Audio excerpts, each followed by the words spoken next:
I was up, like 1 a.m. It came to my head. And I was just thinking, I'm like, shoot, I'm trying to figure out, all these things in terms of like recording, where I come from, and folks telling you what you can't do, what you can do, this and that. So I'm like, you know what, shoot, I'll make something out of nothing. So I just took the story of my life and just put it into a song and made it catchy, made it, I ain't want nothing sad. Yeah, I just want something to push me. Just remember, like, I'm making something out of nothing. You know what I'm saying? You ain't got to give me nothing. I ain't never had a handout. I don't need one. If you don't want to, you don't want to see me eat, I'll make my own plate. Something out of nothing. Something out of nothing. It's your boy GhostGhoston, singer, songwriter. I got a show coming up, St. Louis, Missouri, at the City Winery, November the 12th. Doors open 5 p.m. Show starts at 7 p.m. Be sure you get your tickets. Braden and STL presenting GhostGhoston, man. You don't want to miss it. And check out me on this episode of the Opcast.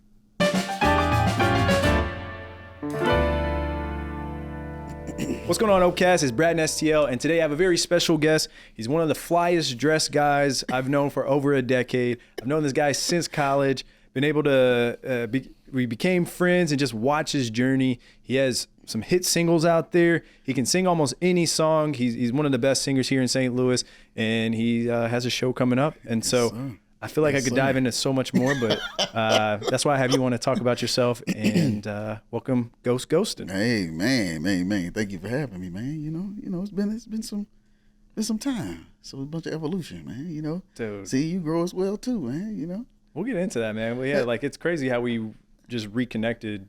Yeah. And it's just been awesome because 10 years, 11 years ago, 12 maybe. Wait, let me see. 2011? No, that was, it's 12 years.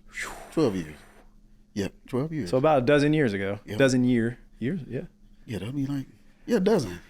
A dozen. That's crazy, man. Decade and 2 years. A decade and a double. So let's kind of go back to that time. Actually, let's go about your upbringing, right? Yeah. So for those who do not know who you are, who are you? And let's talk about just growing up. So GhostGhoston from the very beginning. So I'm a transplant. So originally from the great state of Mississippi.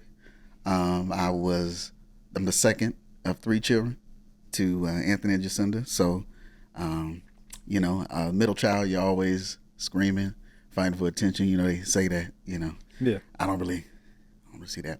But so born in Mississippi, that has a immense amount of influence on my musical style, my singing, my choice, influence on everything.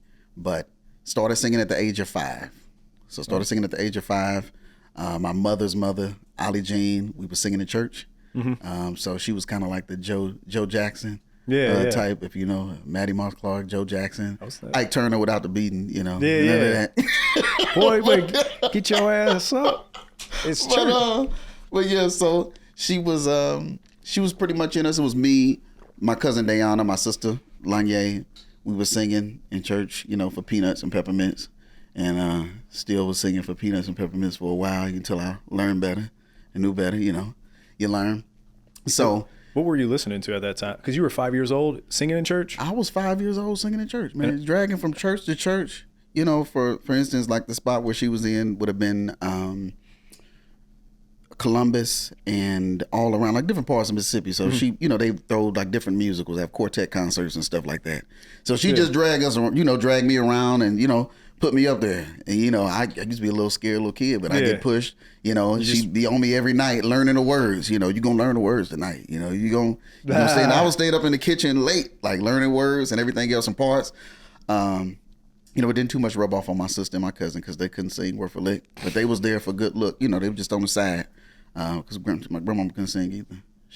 But she was the one like coaching. But she was coaching. Well, yeah, absolutely. How were those conversations? Like, all right, I'm gonna put this artist on, and you got to harmonize to that. Really, I think it was more so that she discovered my love of music because they had a very big collection of just records, 45s. And I don't know if you know about like the big old console systems that have like an 8-track and a record player and everything else. Yeah. It was just filled with records because more so not on, you know, they had a bunch of gospel records, but a bunch of blues records as well too. Because her father-in-law, my great-grandfather, who I had the opportunity to meet. So I got to meet, not jumping all over the place, but I did have an opportunity to meet 3 of my great-grandparents. That's amazing. And a great-great-grandparent. So a lot of that, when you're talking about musical influences, I was listening to a lot of old stuff that people my age weren't familiar with. So the stuff that she had, like just record stacks, I'm not even just talking about your more commercially known older gospel artists, like Mahalia Jackson, of course, you know, your Aretha Franklin and all that type of stuff, but more so like Madam Edna Gallman Cook, the Violinaires, the Soulsters, where that's actually how Sam Cooke got his start.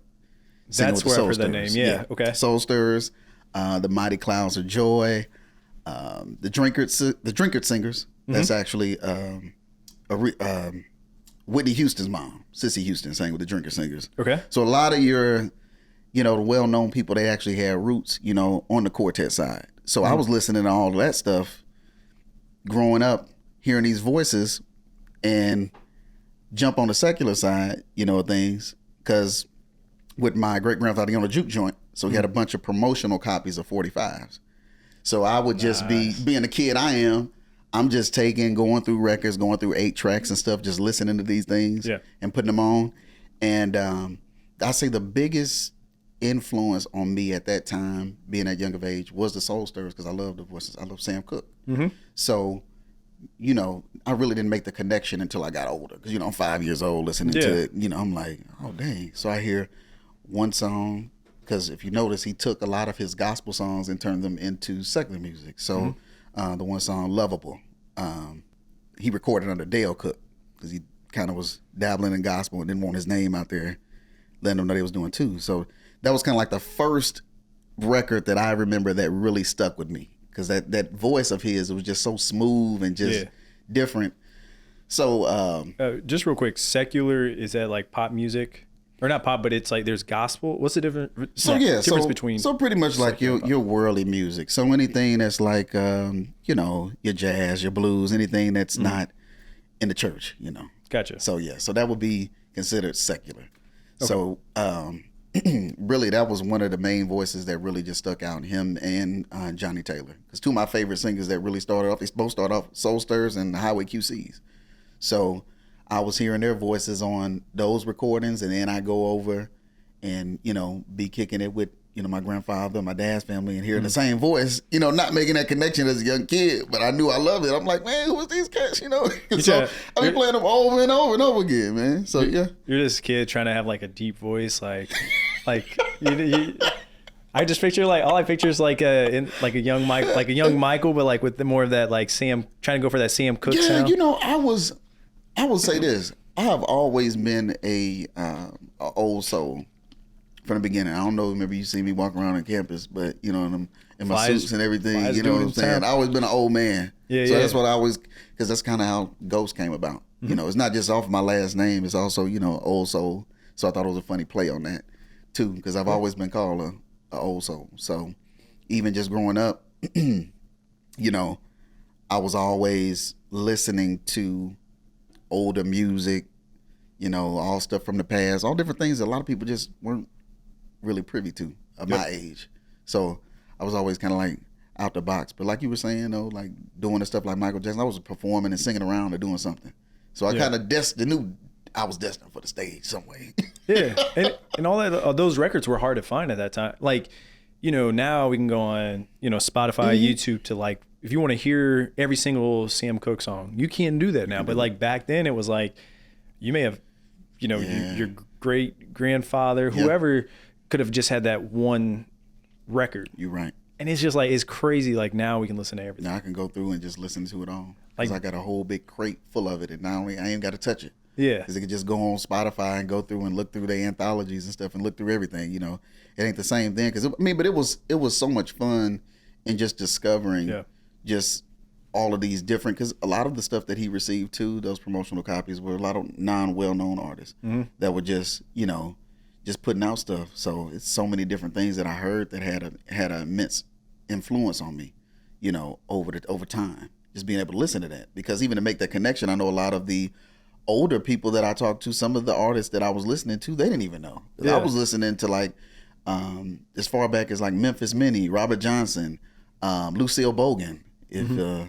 If anybody want to look her up, she was making some X-rated stuff back in like the 1920s. So it's in black and white. So I'm listening to all types of stuff at that time. So it really influenced me, and I look back at it now, it's like, dang, like I was training up then and didn't even realize it. I was being fed all these different things, over the years, just from like the stuff from the juke joint, the stuff from the church, and being, kind of immersed in all of that. It really shaped who I am as an artist. It's amazing, like as you get older now, you look back like, why am I doing this thing? And then you start thinking about it and you're like, exactly.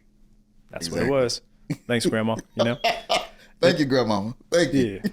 Yeah. So how many years did you do that? And then like, what led you guys to St. Louis? So, that was been till she got sick, till she passed. So she passed with breast cancer. That would have been what I want to say 12. Mm-hmm. So up until then, up until she got sick. But what led us initially to St. Louis, my father was in the military. Mm-hmm. He ended up getting on with the FAA, which he's still with. And then they brought us out here. It ain't like we just packed up the car and he said, let me find some place on the map where we go. So we St. Louis. So he was in the military, and then took on the role with the FAA, and that's how we ended up out here. I ended up as a transplant out here in good old St. Louis, man. So bringing y'all a little bit of taste of the Delta since then. From Delta, Mississippi. That's the town, right? Delta. The Delta, Mississippi. So technically, if you want to talk about like where I was born in Greenwood, most of my family is in Carroll County, Carrollton, and Winona, McCarley, all up through there. But it is that would be considered the Delta, like that pocket, all up through there. So when you were 12 years old, what year was that? Like 2004, 2005? One of them, yeah. Yeah, I can't even. Somewhere math. I'm so lost on the years because shoot, I forget when you said 2011. I forget that was 12 years. That was 12 years ago. That's man. crazy. Like, that's where I'm like, it feels like 7. I'd say 7. Yeah, it don't feel that long ago though. Yeah, that's what I'm saying. Like that's a decade, bro. Like so much stuff has changed. But now that you're saying that, I made the connection now because it's like, dude, like just even that amount of time. Like if I go back. When I was a little kid, even trying to find music, you're right. It was like a discovery. I was trying to find places. I was actually going like, digging through record crates, CD stores, and everything else. Like it wasn't like I just had a subscription to Spotify, Apple Music. Oh, bro, I turn it on. I just get a cassette, and I used to like wait for the commercial. You know how radio stations, maybe like what is it, like every hour they played like the same songs. Oh yeah. So I would have a cassette, and I would click the like record play when I knew. And you wait, okay, shut up, commercial's over. And then it's like, the song ends and you're doing something else and you come back, you're like, oh no, stop. So then I rewind the tape and then re-record, or I'll record like the next song. But then whenever it's all said and done, I would write down the song like number 1. And actually I have a chest at home that I got from my parents from whenever I was a kid, and I haven't opened it up yet. So I'm gonna break it open one day. It's gonna be interesting to see all those cassettes. Tapes up in there. Bro, it's gonna be like a bunch of cassettes, man, with all the bootleg music. See, man, I used to be bootleg, but see, actually, what I used to be doing, I used to be singing on the cassettes. I had a little karaoke machine. I used to be recording. I don't even know where those tapes are. Dang. I would be glad if I could find them, because that way I could see, kind of where I was saying. I know I sound like a chicken or something, man. Bro. Just howling or something in the mic. Especially like when you're 12 years old, man. Our voice changing and everything voice else, man. Yeah, I already know it probably sounded weird. It probably sounded crazy. Bro, I remember. I think when I was 12, that was when Usher Confessions came out. And it felt like I went through a breakup. And I didn't even have like a girlfriend at that time, man. And anyways, I was like 11, 12 years old. But I was like, these are my confessions. And I still know all the words to every single song. And I really thought I had my heart broken, but it was. And you see, that's funny because, and that's what's crazy, I think, too. Because even during that time, for everybody, when that was listening to that type of stuff, I wasn't even listening to that. What were you listening to at that time? I was listening to 12 years old. I was listening to like Johnny Taylor, Tyrone Davis, Temptations, Supremes, Tina Turner. I was listening to B.B. King, Bobby Blue Bland, all of those things. So I was making that connection with that type of music. So, you know, we sitting around at school, they like, man, what you listening to? You know, when people can hear your headphones and they just hear, you know, it's loud. They're like, man, what the hell is you listening to? With your cassette player, you gotta make sure you don't turn it to the side. You know, they're like, what the hell are you listening to, man?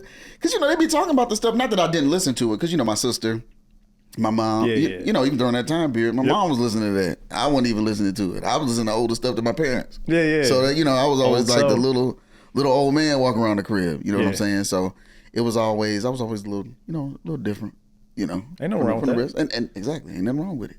But that's it, you know. So when did your sense of fashion, like, how did you develop that? Like, you know, I won't even say how I developed it. You know,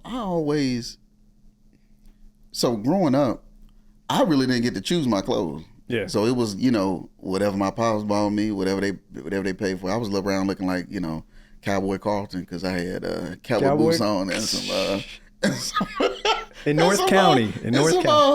Cowboy boots on and like button down shirts and stuff like that. So, you know, everybody was like, man, who the hell is this kid walking with cowboy boots on and, you know, things like that. You know, so now, you know, I could do it freely. You know what I'm saying? You know, but then, you know, kind of then, you know, kids will pick on you, and, you know, here and there, because that wasn't, you know, the end thing. So during that time, I think people was wearing jabos and stuff like that. And, you had them on, bro? Yeah. I had a tall tees. I had to go to Champs. You had the tall tees, man? Bro, you know, it was a good deal when they were 5 for $20. But when they were 4 for $20, it's like, man, I'm not going to buy that shirt. I'm going to wait till the holidays when they're 5 for $20. See, man, I missed that. Trend. No, you ain't miss it. I missed out on that. You know, I didn't get that. I didn't have on the Air Forces. I got them now, you know. I guess I'm reversing. You know, I was kind of like Benjamin Button, you know. You could walk in with some jabos, like, come see him live, November 12th, in jabos and a tall tee. Soulja Boy May, come up. So yeah, man. So, you know, my sense of fashion really, you know, during that time period, I really didn't get to choose what the heck I was wearing. You know what I'm saying? So really just watching and being around, like, you know, some of the OGs and everything else. I always like that. You know, they be wearing a ring on every finger and having their chains on everything else. When you go down south, you just got your uncle, that one uncle that's just out there with his chest hair out and everything else, and got the gold on. So, you know, being a little kid, you know, I was just like, dang, that's gonna be me one day. So, you know, that's who you are. That's who I am. That's Ghost, man. Now, were you singing? Oh, sorry. No, you good? I was gonna say, were you singing when you were 12? Like, obviously, you were singing on your own when you're at home, but like, yes. How did it go from performing? Like, were you performing or no during that time? Yes. So around that time, so singing in church, I was still singing in school. So doing different little talent shows and stuff like that. Doing creative writing and things like that, because I write too. So all of that really shaped and molded me. So I was doing all of that stuff in school. I was singing in Star Spangled Banner on the intercom and stuff like that. You know, that's really what I was doing in school. I was always singing. And if I wasn't singing at school, if I wasn't singing at church, I was singing at home. And my parents was telling me to shut the hell up, you know, down in the big, because I'm, you know, I have, they hated that because I would just have the music blasting, man. It was just loud. So we all in the house. I'm just playing record after record, you know, tape, CDs. That's all I was doing. I was singing anywhere I could. I was singing. I was gonna say I could see you, like, when you were a kid, you were just like most kids, you know, hey, can I get an Xbox? And you're over here, can we get a new record player? Like, and they're like, what?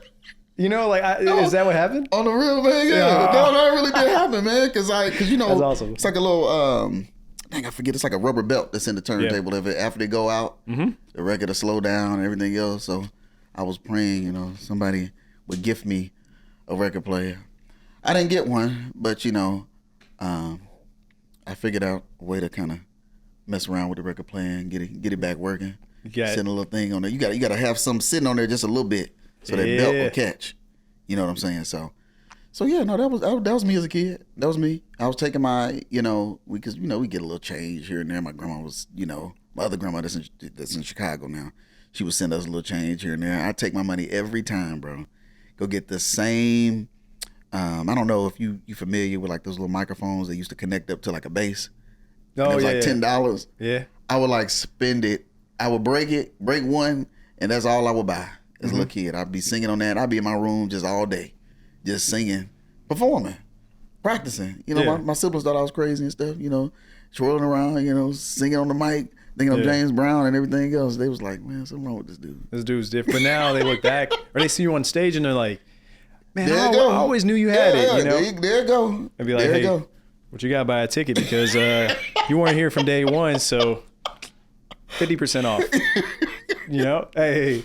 Now, let's see. So, how was it in high school? Were you still performing? And then, so high school, yes, I was still singing. I joined a jazz ensemble, and I was singing. You know, learning music then. I took like a little hiatus because I called myself thinking I was running cross country and track and stuff. Yeah. Like just stick to singing. You know what I'm saying? That's what I need to stick to. That was my calling. I knew what it was. So yeah, I continued singing all throughout.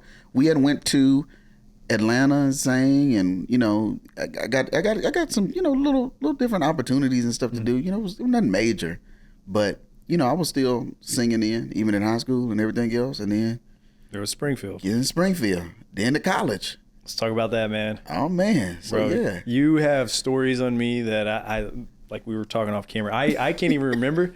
You have a lot of good stories. You know, Jasmine. I told her about our interview, and she's like, "Yeah, I just remember, you know, us sitting on the side at parties and stuff, just talking, and Braden was over doing some random stuff. So we won't get into any of those stories." But yeah, man. So those are good times. You don't want to get into none of the stories, man. None of that, bro. Actually, let's do it. Okay. I mean, man, I'm trying to think about one, man. Yeah, see, they weren't bad. I mean, yeah, you just the life of the party, man. You know, just doing what you do now. Bro, you're the hype man. Dude, I just having fun, man. You know, let's go, let's get it. You know, that was pretty much that was you, man. Damn, good times. I could like vividly picture like JJ's house. Oh yeah, man, those were Missouri State's completely different now. It is. Bro, it really is. Great. Like they have pool parties with DJs. I feel old going in there. I'm like, dang, back in my day, bro, they were tailgating in the courtyard of the Freddie. That whole courtyard, like they were tailgate. Like they have. Man, what? They have a DJ at the top of like McDonald Arena or McDonald. Is that it? Yeah. They have a DJ like at the top of the steps with speakers, and then they have like all the Greek life in the courtyard. And I was like, no, that's different. Dang. Yeah, that's real different. They still get like 7 people at a football game, but like, hey, there's thousands partying. You know, it's a good time.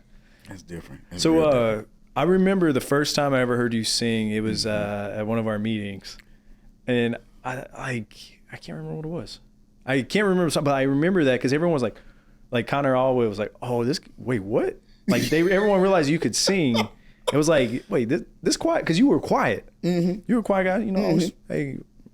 But then, like, all of a sudden, you sang, and everyone's like, "Oh, snap!" So, like, how was it in college? Like, because when you were in the fraternity, did you sing, or was it after that? Like, when you got out, like it was.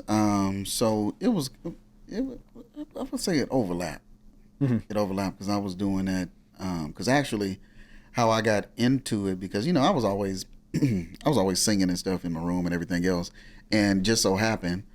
I was actually singing, waiting for class, and a girl overheard me. You know, she was sitting back.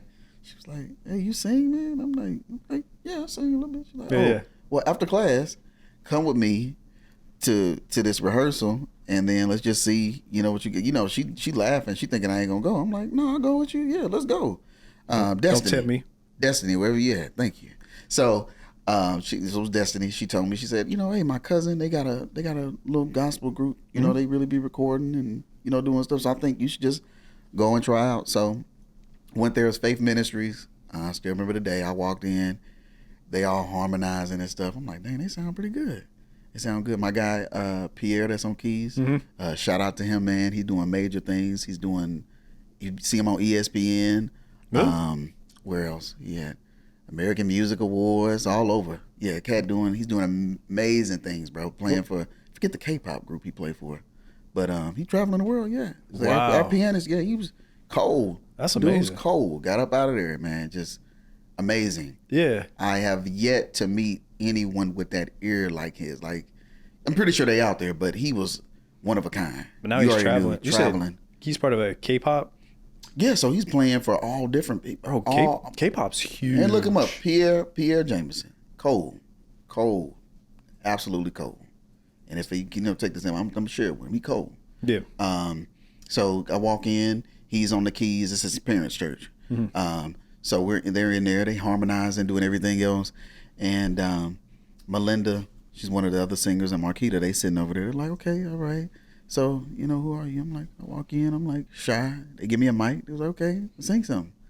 So, I'm a little shy, a little bit, still work out. Then I let out. They're like, oh. Yeah. Okay, all right. You sound like you've been here before, man. Like, you got that, you got that sound. Oh, you cool. So they was like, you in. So then from there, it was on.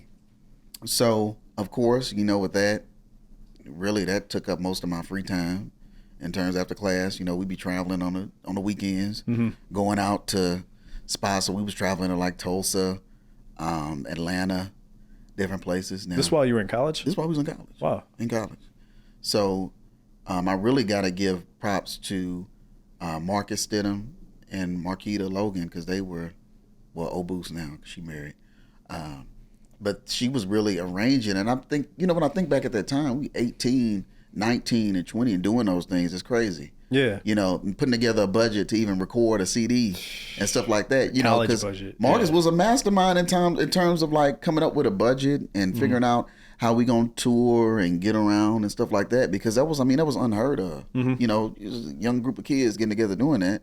So by that time, we graduated and it was like newer. We kept the thing going. Yeah. Kept singers in and out, and from there, really kind of like that social media evolution kind of happened, where YouTube was big. People was putting up stuff online. And I got the idea, okay, look, y'all, let's start recording like when we traveling. Yeah. And things like that. Let's just start putting some stuff up. So from there, we recorded, put a video up on YouTube. Months later, ain't think nothing about it. We get a email, I think, like 5 months later. It's like, hey, this is the team from, it's a guy talking about he from out of California. He want to speak to us about some important opportunity. Like spam. We like, yeah. So I'm like, man, delete that email, because at that time, I'm over the stuff. We going over the communications. Like, we had a little budget. We had a little bank account with a little $10 up in there. Because half the time when you go into churches, they ain't paying you nothing. You getting like tuna salad sandwiches or something, or some chicken, and they send you on your way. You travel out. So we spending up all our money just going out here to sing, because we just thinking, hey, let's get out, man. Get out there and sing. So you just love to sing. The repetition of getting in front of people. Yeah. So we don't think nothing of it. Delete the message. Sends a message again. I'm like, Kat, I don't think it's real. Yeah. So just go ahead, delete the message. She's like, no, I think we need to, Yeah. Somehow the dude, I guess he got my number. He left a message. He calling. I'm like, who is this? Come to find out, it's a cat is a representative for Michael McDonald. Okay. So that's how we got the opportunity to sing background for him at the, he would come through, do his holiday shows all out through Southwest Missouri and everything else. So he sent us over some music, told us, hey, we got a show. Y'all want to sing background? I saw y'all video up on YouTube. I was watching it, and it's crazy because, you didn't even have that many views. It was like, what? I think maybe 500 some views. I'm like, ain't nobody from California. Quality over quantity, man. Exactly. Quality, like you never know who is watching. So that's why I always say, you gotta pay attention to the vanity metrics, and that's kind of like one of little tidbits. Like, never pay attention to that, because you never know who's watching, who's listening. Even if it's 10 views on there, keep putting your stuff up. Keep consistent. Keep consistent with just putting your content up, and you never know who's out in the crowd and who's listening. You know what I'm saying? So from there, we got that opportunity. Like I said, we traveled to Atlanta. Some of the guys that was playing with, Dorinda Clark Cole, who's a big, the Clark sisters, if anybody's heard, I'm pretty sure if you're big in the gospel scene, you know them. Rance Allen, man, the list could go on. Keep going. But yeah, so, everybody, went their separate ways once we graduated school and stuff, but that kind of was a big foundation for even like pushing me into that next realm and being around there, because I was like, dang, man, there's more to it than just gospel. It opens your mind, man. Yeah, it opened my mind, because I was seeing, I'm like, golly, these guys is cold, because we didn't even have, but they came in, they fed the thing. He had somebody that lead. She came through, just wanted to hear us do the background vocal. She ran through it real quick. She was like, "All right, I need y'all to go through the songs, do the lyrics." They sent us the stuff. We had like a couple months to learn it. She came spot on. She was like, "All right, let's run through this X, Y, and Z. Let's run through this song." We didn't even have a rehearsal. So no rehearsal. Did you travel with her around Southwest Missouri, or was it just one show? This was one show. This is one show that we did. Man, the one show she came in, she was like, "Yeah." She was like, she's like, I find the singers, but we saw y'all video, and y'all were cold. We think young kids and y'all in the area doing that. She's like, "Why not? Let them get a chance." That's awesome. To shine. So I'm around all these people that's playing and everything else. So it was amazing.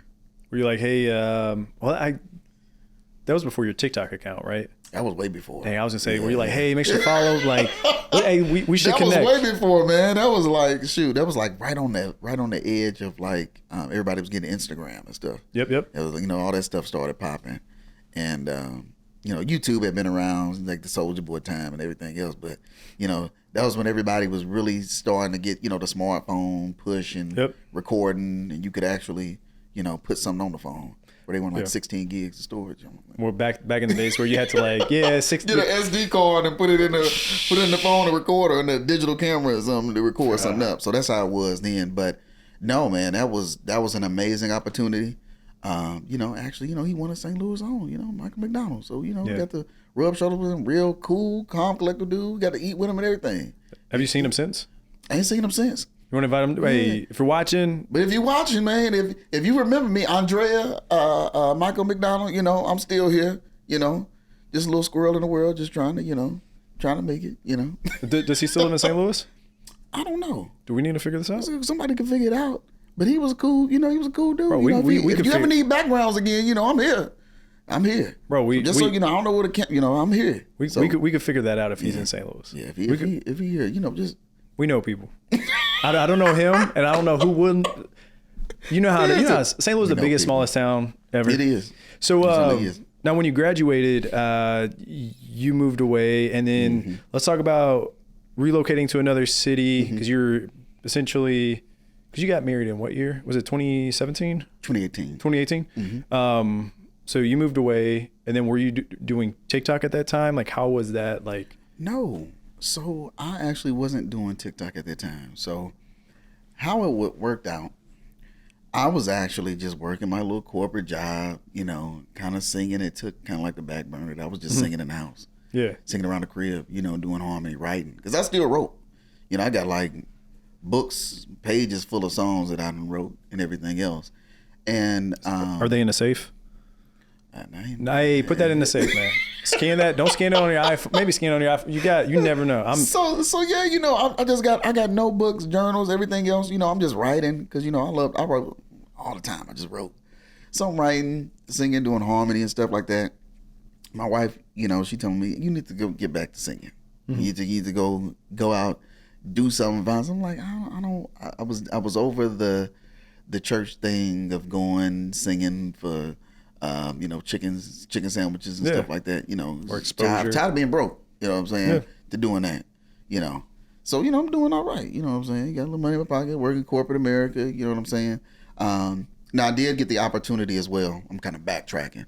So on the flip side, some of the guys that I met that were playing with us in the church, they kind of exposed me to the secular scene per se.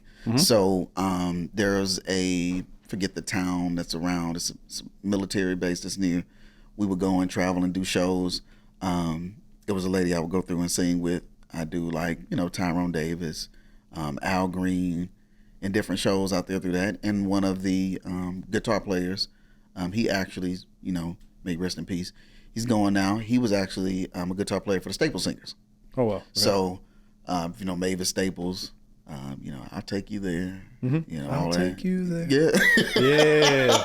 So he actually gave me a lot of knowledge, in terms of just about the music business, just being yourself and being free and being the importance of being who you are and not changing, So having that, he's one of the people that really, I remember Rick Short, because Rick was actually one of my, because I had a little side job while I was on campus.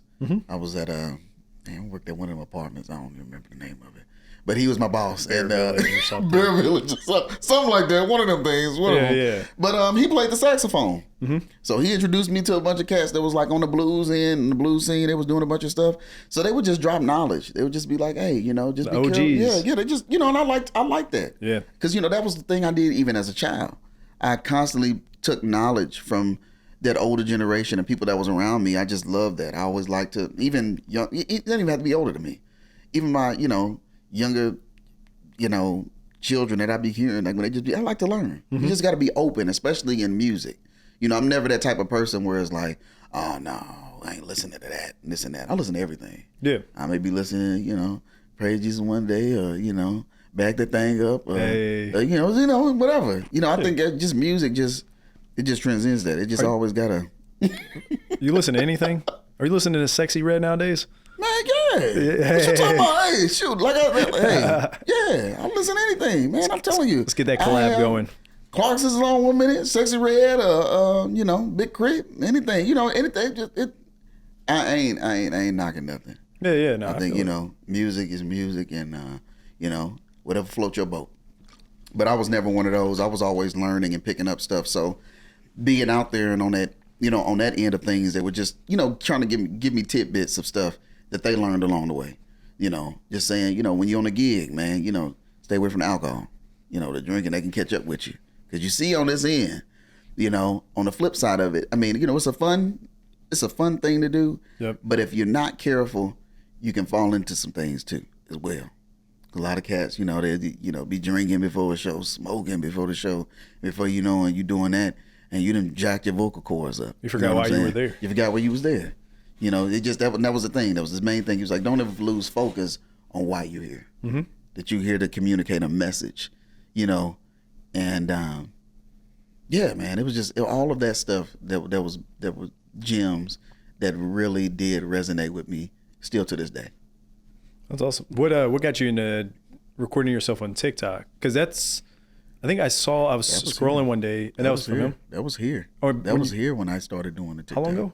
That was a year ago. You started TikTok? It was a year ago. All right, last year. This was a year ago because remember I moved to I was in Dallas, man. I moved to I was out in Frisco. Yep. I was gone and I came back. So I'm all over the place. So let's say you moved to Dallas and moved to Dallas. So we got married 2018. Bought a house out here. I was out here for a couple of years, working a corporate job, singing, in the house, in the crib.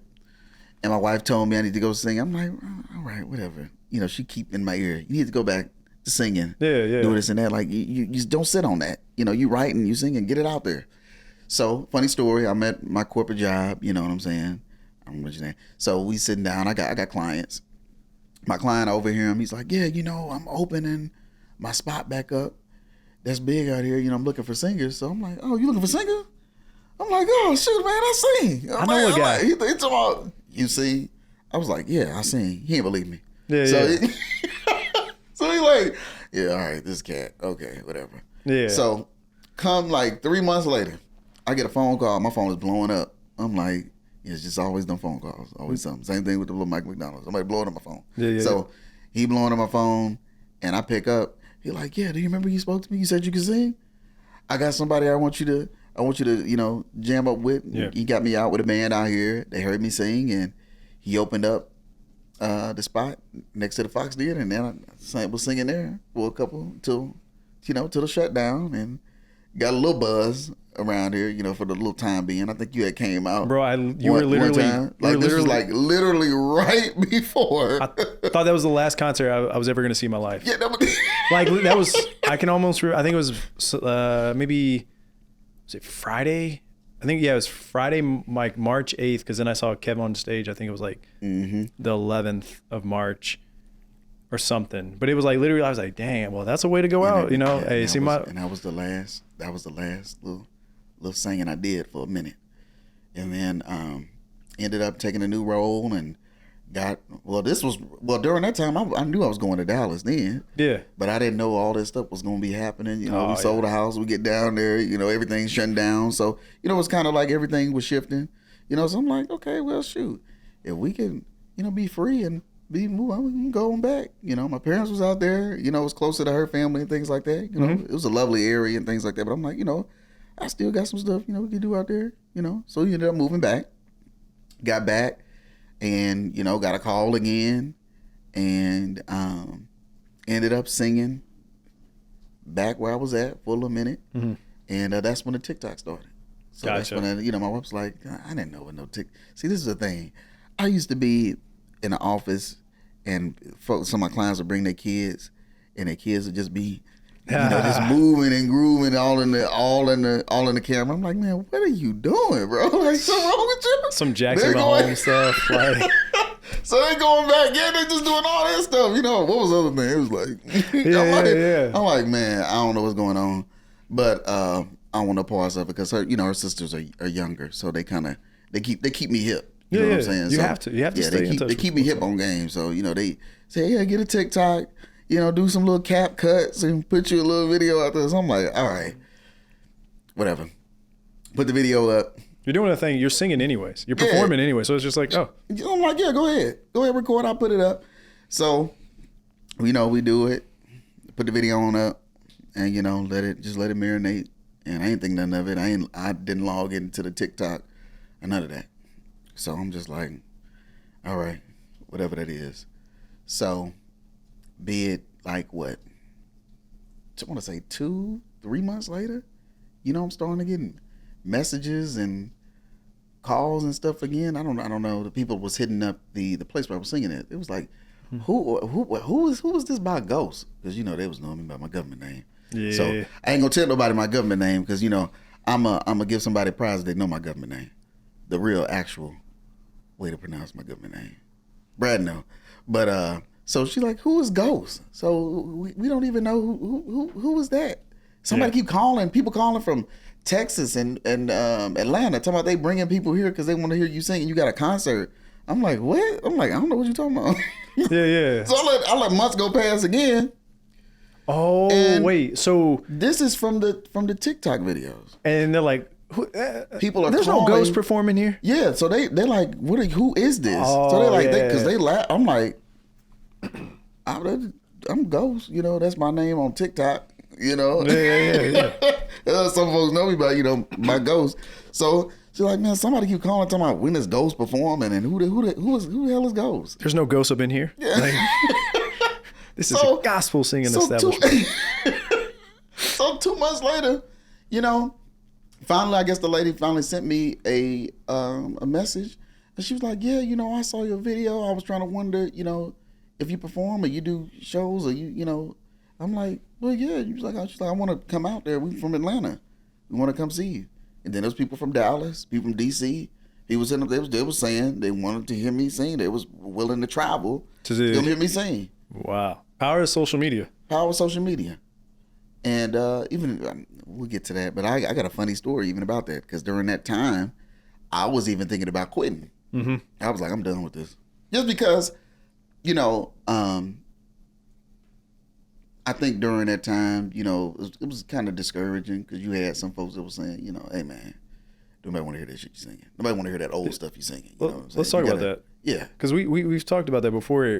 Even like coming back here, you had the gatekeepers, but how was that? Man.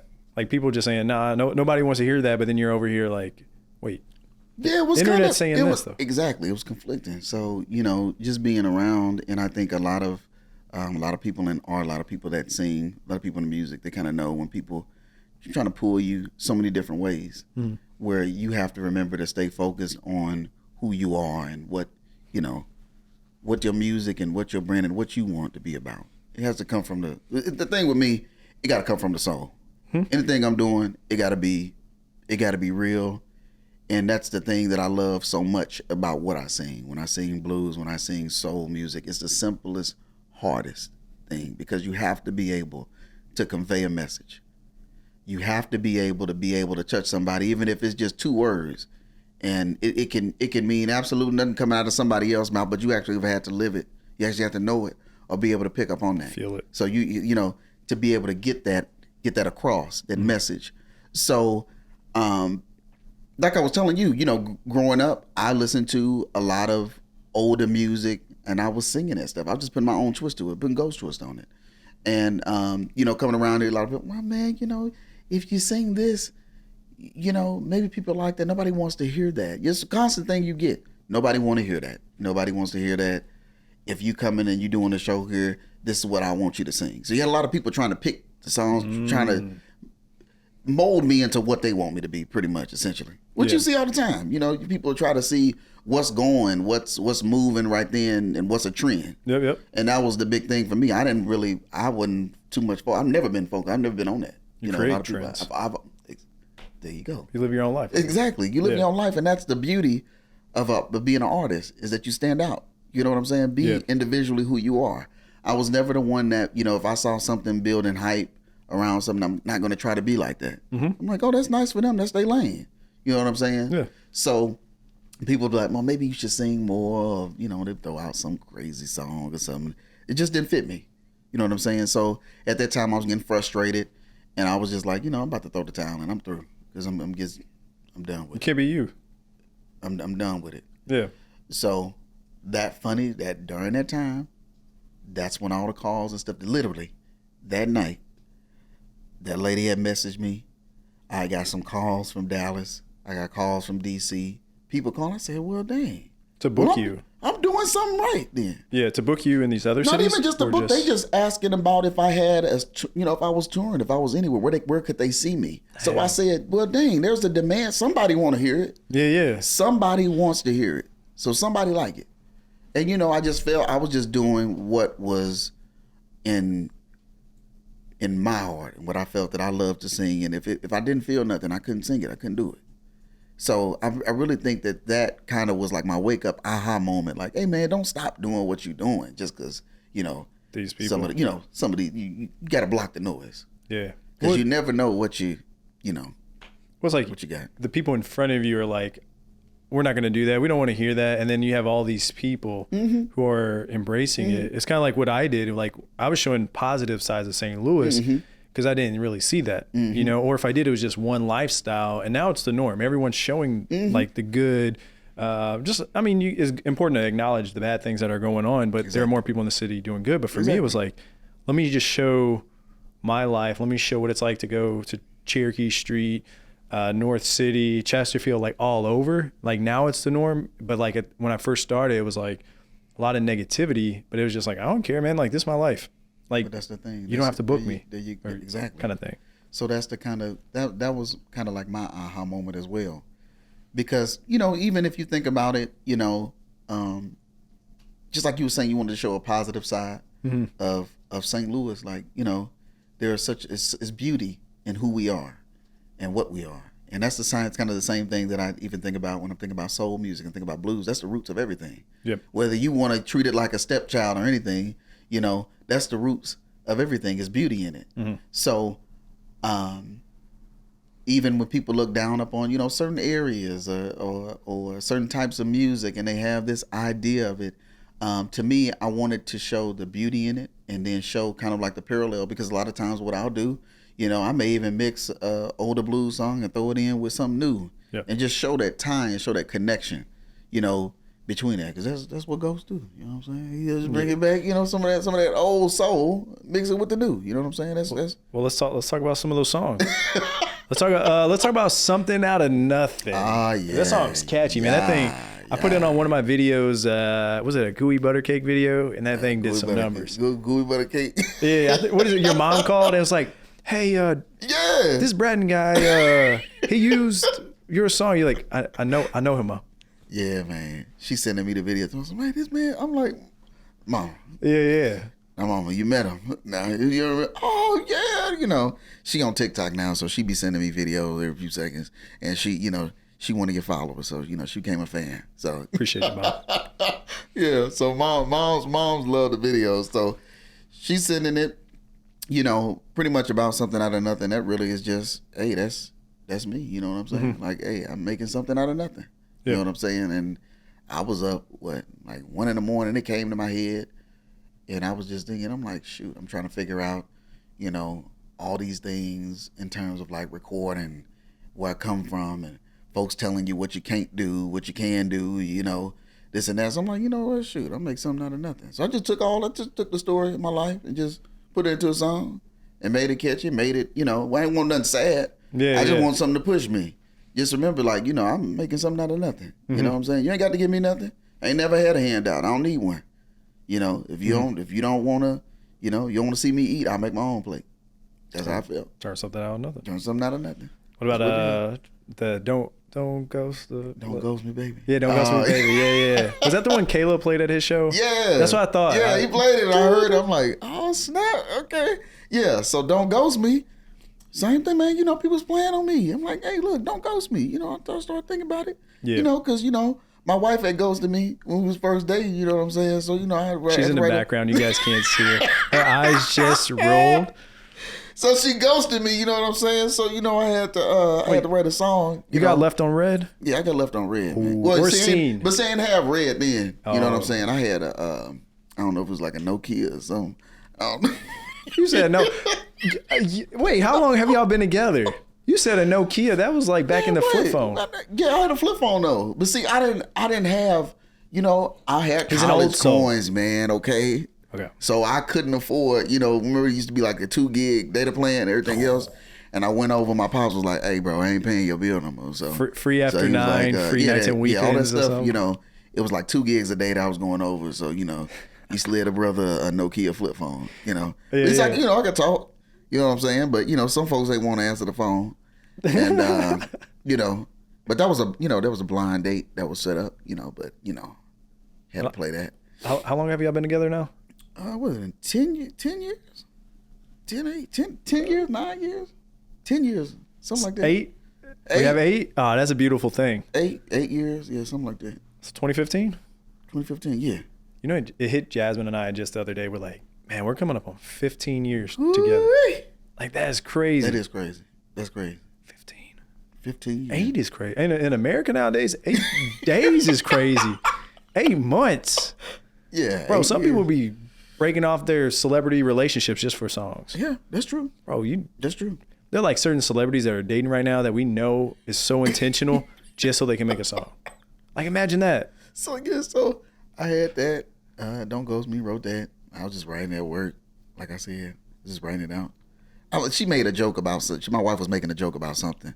Because it was like, I don't know, it was a record executive. They didn't call me back or something. And I was like, they going? I said, don't ghost me. I was like, you know what? That probably be a cool little song. Like, don't ghost me, baby. And then I just turned it, you know, put a little twist on it. You know, thought about when she ghosted me, you know, left me at Andy's. You know. Damn, not Andy's. Andy's, man. You know. Frozen custard. What's your order there? Was that, no, what's Ozark Turtle? So you go with a menu item? Yeah. Oh, bro, I be making. So when I go to Andy's, see, I ain't the foodie, you know. I don't know if you're putting all the little extra things together and stuff like that. So yeah, you know, I just go with the little Ozark Turtle, a little bit. It's of a science experiment, man. I came across a guy yesterday. I knew the one person, and then there was this other guy in this Andy shirt. He's like regional manager or something. And I was like, oh man, I enjoy me some Andy's. I'm like, he's like, which one you go to? I'm like, Brentwood. It's right off 64. I go there on a late night or something, like if I'm in that area. And he's like, what do you order? I'm like, same thing every time. I get a small, which your small is pretty big. And then I get M&M's, cookie dough, and brownie. I'm like, you guys have the best brownie. But then when it comes to Ted Drew's, I get M&M's, cookie dough, and Reese's peanut butter cups, which I actually may go today after this I almost say after this menu, after this interview, because I never look at the menu because I just know what I like. Right? Where do you guys like to go on dates? This ain't Foodie Friday, but you know, like you guys been together for 8 years. Where are some places you guys? And we'll get back to the interview questions. You know, I think maybe you could. You know, it's just all types of places. She like to travel. Yeah. So you know, she like to spend my little corporate money, and you know, any gig money. You know what I'm saying? It's gone. That's wrapped up in traveling. No, I'm just playing though. So you know, just keep it simple. You know, she like the outdoors. We like to be outside. I like. I've seen your music videos, man. I like to be outside, outdoors. Yeah. You know, she like to ride horses and stuff like that. So you know, she got a horse. You know, like to be outdoorsy. You know what I'm saying? You know, country boy. Yeah, yeah. You know, us country boys. Yeah, no, I see, dude. So you know, she could testify. That's another single that's out now. So if you listen to that, you know, stream it. That just got released. It was October 8th. Mm-hmm. So that's the latest one that's out now. I've been trying to find, like, sometimes it takes me a while to decide like what song I'm gonna use on a video because it's like it just has to fit, you know, the certain kind of dish. Because if I just did on a like here's this restaurant with that song, it's not gonna do the number, like, just because how the algorithm works. But then I know if I did 4 or 5. And I'm giving out free. So if you're listening, you get some social media secrets. But I know if I did a few restaurants, people will be like, oh, I have options. And then it can help push that kind of song. Because I mean, in LA, those influencers out there get paid by record labels to promote songs. And that's why you always hear. The whole game has changed, man. It's all different, you know. And now it's like, that's kind of like my way. Like, you can either create for the algorithm or you can create for the people. And my focus for over the last year and a half has been more on the people, and so that's how I've been able to build so many meaningful relationships. I'm not gonna lie, I do have to start, like, at least for the next month or two, I need to do for the algorithm, because you know it affects sponsorships and things like that. But now let's talk about some things that are going on right now. So you just released 3 songs so far. 3. There's more. 3. There's some more stuff cooking. I got some stuff cooking, so I got a project that'll be coming out soon, entitled Willie. So is it gonna be on vinyl though? You know, it might be. We'll get a custom vinyl. So like I said, you know, I pay whatever you would charge for that, bro. Some of these artists, bro, they be charging like $60. I'm like, you do not need $60 for your vinyl. Bro, your net worth is like 800 million. I guess that's hey, if you want to become worth 800 million, that's what you do, man. Like, so what's a vinyl out? Get an 8-track or something. No, but yeah, I got a project that's coming. Everything I pretty much wrote everything on it, arranged it, all that. So that's coming soon. I'll have a date out for that. It is entitled after my grandfather, Willie, late Willie GhostGhoston. So it is entitled after him. So it's kind of like, you know, just talking about the you know, all the elements of a person, you know, your fun side, everything else, because it's kind of like, you know, you'll hear it. Got everything in there, so that's coming. Got a project coming. Also, you know, a few shows that are coming up too.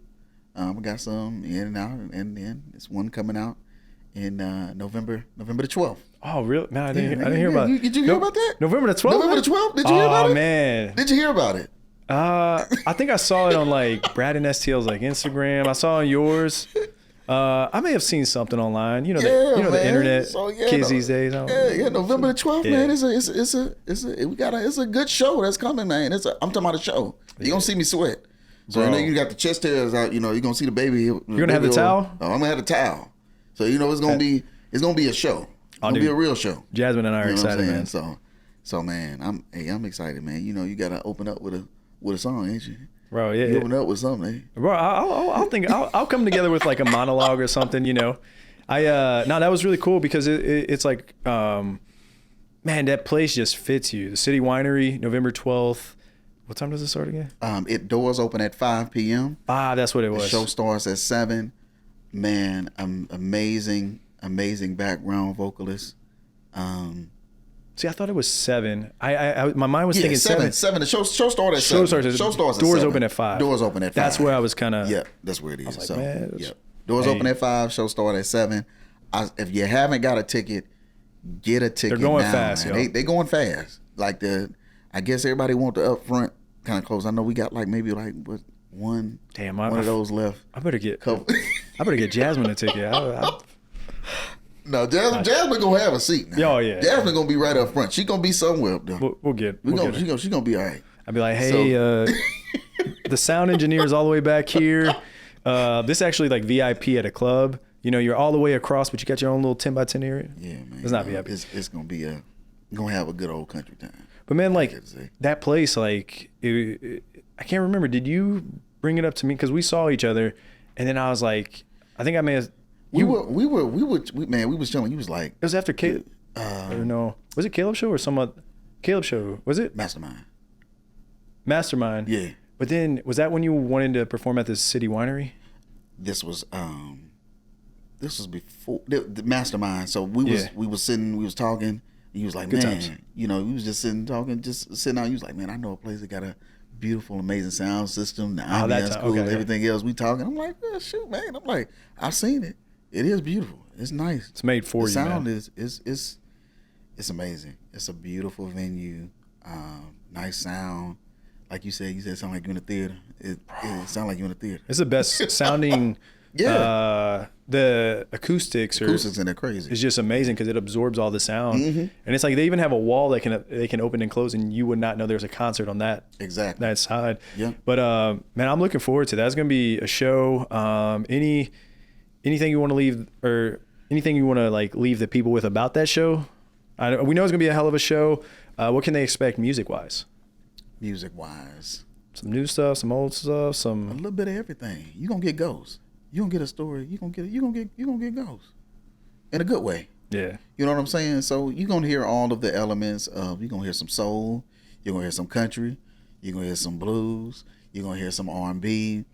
A little bit of pop. You gonna hear it all. You know what I'm saying? Because I'm a versatile, baby. You know, it's range. Versatile. You know what I'm saying? It's a range. Because people try to box you in. Yeah, you know what I'm saying? So I just want to show who I am. Who I am. Just give them the real. You know what I'm saying? Man, something out of nothing. You know? Something out of nothing. I'm looking forward to that. So I heard you have a new project coming out. I do. I have a project coming out next year, entitled Willie. So that's after my grandfather. It's the Willie Ghoston. So each song on the project I wrote, arranged. It's going to have an element of everything. So it got some love songs on there, some, two-stepping, you know what I'm saying? A little bit of R&B, a little bit of country on there, a little bit of motivation. So, it's kind of coming from the aspect of you kind of getting a mirror into Willie's life. Everybody of us got a little piece of Willie, you know what I'm saying? Even though it may not be your name. But, everybody got that element of fun. They got that element of seriousness and, take care of business. You know what I'm saying? So, yeah, coming soon. Man, can't wait. Now, two things before we wrap up the podcast that I always like to talk to people. One's going to be about 3 people that are alive that if you can, go out for dinner, you got a table of 4, you can all talk, catch up on life. And then the other one's going to be your words of wisdom. But for sitting down, having that conversation, people, it could be someone dead, alive, family, celebrities, an idol. You said 4? 3. Or 3? 3 people. 3 because you're going to be the 4th. 3. Or if you're like, man, I want to meet with this person, but they're going to be on the soundtrack. You said dead or alive? Yeah. Oh, man. Could be fam. Golly. That's the toughest question. Ooh, that's tough. Man, first I got to say, I have to say, my grandfather, I never met him. I never met Willie. Willie. Yeah, he passed when my father was 8, but I've heard so many stories about him, so he influenced a lot of stuff that I wrote about. You know what I'm saying? Just in terms of like, just the struggle and everything else, so he has a lot to do with stuff that I write about, even though I never met him. So, that's awesome. Definitely him. Of course, cool. Hey, I keep mentioning all day, but I feel like I'm Ghost for real. Johnny Taylor. You're an old soul, man. Absolutely, man. Johnny Taylor, that's my guy. Golly. Johnny Taylor, absolutely. Definitely pick his brain a little bit, in terms of, his soul and just his music, And last but not least, let me give somebody a lie. Let me just say, I'll just say Sexy Red, man, because I gotta, I just want to say I had dinner with her, you know what I'm saying? She popping right now. So, you know what I'm saying? So, shoot. I could list so many, man. That was hard. That was hard. Bro, like the women out of St. Louis right now are, because her and Big Boss Vet right now, doing the thing. Amazing. There's a lot of people out here that are doing the thing, and it's beautiful. I love it. It's amazing. Metro, literally shaped hip hop. He gets a lot of shout outs on this podcast because we'll get him on here one day. Now, before you go, words of wisdom. It could be someone that wants to do what you're doing. Or maybe someone that's going through a tough time just in life and they just need some words of encouragement, some words of wisdom. So what would they be? Words of encouragement. So the first thing is, number 1, be persistent and don't ever lose sight of what it is that you want to do. Block out the noise. You're going to have a lot of naysayers. You're going to have a lot of people that tell you what way to do it, how you shouldn't do it, but there is no perfect plan. There is no, there's no perfect way to get to where you want to get to. Everything will happen sometimes unexpected. You know, you'll get place like, you know, even me and you reconnecting and things like that. You know, even when you feel like it's not people around you supporting, there's somebody out there, you know, that'll support you, and you just got to stay persistent, keep pushing, and follow your gut and do what you want to do, man, and make it happen. Make something out of nothing. That's what you got to do. That's the first thing. Number 2, surround yourself. If you got a team, surround yourself with a team of people that's as excited about what you want to do as you are. You know what I'm saying? So that, and shoot, just go get it. It's yours. Yeah. It's yours for the taking. Go ahead and get it. Get out and do it. And just keep pushing. That's the biggest thing. It's up to you. Yeah. It's up to you to make it happen. It's up to you. Life's hard. It is. You know? You wouldn't spell hustle without STL. That's right. And so how can people follow you? Obviously, we have a show, City Winery. City Winery, November the 12th. Doors open 5 p.m. Show starts at 7. So we have a great show lined up then. If you want to follow me, I am on everything. So Facebook, Instagram, TikTok, IG, if on Instagram, GQ Ghoston, Facebook, GhostGhoston. Same thing on YouTube, Spotify, Apple Music. Just search my name, GhostGhoston, and you know, I'll pop up there. TikTok, GhostGhoston as well. Yeah. So that's GhostGhoston, GhostGhoston. Don't ghost me, baby. Don't ghost me, baby. But yeah, man. Hey, this is where I wrap up. But man, I just want to say I'm proud of you. I'm excited for November 12th, and I know we've already talked just what else can come, and I'm excited to see it, man. Right on, man. Appreciate you. Yes, sir. It's Foodie Friday, and today I'm here with Carly, who makes us laugh. So, Carly, how are you doing today? I'm good. How are you? I'm doing pretty good. You make St. Louis laugh. You hype St. Louis up at different events around town, and you know, you produce. So when you're not doing that, where are you eating around town? One of my favorite spots. I'm so basic. Like, I like kind of what other people like. I like Louis a lot. Their white beam hummus is so good. I have to get that every single time, and they put mint in it. See, and I'm the type of person, like, I can't eat the Sabra hummus at the store anymore. Not a sponsor, obviously, because like I won't eat it. So I'm really picky with my hummus, and I just think Louis has such incredible hummus. Just the mint is such a good touch. Just the way they make it, I think it's amazing. So if you're gonna go to Louis, I really think you need to get that. The hummus. Yeah, right, like I know. I think anybody else is gonna like probably say get other stuff. The burrata is really great too, but really, the hummus. Yeah. So I need to go for the hummus. I heard they had a good ice cream sandwich. Okay, another one. Oh, Sato. Okay. Oh, duh. That's a popular one. I know. Duh. Okay. Because I'm also like obsessed with Indo, and Sato is just like their new hot like little brother. Mm-hmm. Their social hour situation, absolutely incredible. Everything is under $10. Insane. Okay. So the Isan Hamachi, like that's not on the social hour menu, but you still need to get it because I would like slurp up the juice like a little cat. So good. And their veggie roll is insane because it has like asparagus and avocado and apple in it. And you're like, oh my God, how does that taste good? But it does. And I'm not a vegetarian, but I'm still going to get the veggie roll probably every time. And just if I'm going with someone, just to be like, hey, try this combo of food in this little veggie roll because it'll blow your mind. Also the bluefin toro. It's just absolutely insane. Melts in your mouth. It's like one of the fattier type of fish. And it's just unreal. How many times have you been there? Just an unreal amount of times. Amazing. It's that good. The Kinboshi, which is their one of their cocktails. Kira Webster, she's such a great cocktail artist. What are they? I don't know what they call them, but they are artists. Mixologist. Yeah, the Kinboshi. It's a tequila drink, and I'm not even like a tequila person, but it also comes with one of their like homemade tom yum lollipops. Ooh. It's just and if you're taking pics, it's just a cute little accessory, but the lollipops are so good too, and they make them in-house. What's another? Okay, Basso, obviously, and it's just such a sexy restaurant too.